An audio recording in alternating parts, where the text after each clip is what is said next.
Isang Filipino seafarer ang iniulat na nawawala sa Sea of Hormuz.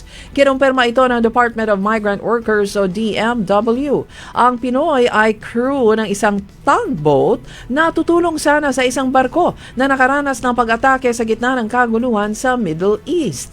Kinilala ang tripulante na si George Francis Miranda.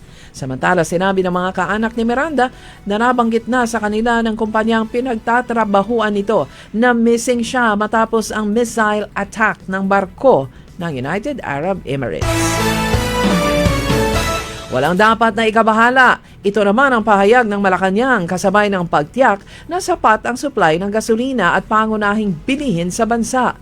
Ito ay sa kabila ng pagtaas ng presyo ng langis na dulot ng tensyon sa gitnang silangan. Sinabi ni Palace Press Officer Claire Castro na sa ngayon, ayon sa DTI, wala pa namang paggalaw sa presyo ng mga basic commodities sa NCR at sa iba pang mga panig ng reyon. Dumarami ang mga bilang ng mga obese sa bansa na nagdudulot naman ng banta sa kalusugan ng puso at bago at sa baga ng mga Pilipino.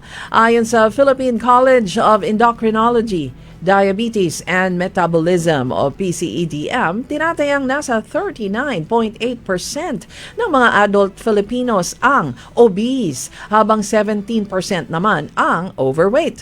At dahil dyan, pinalalakas ng DOH ang kampanya laban sa obesity at maiwasan naman ang malubhang komplikasyon sa kalusugan.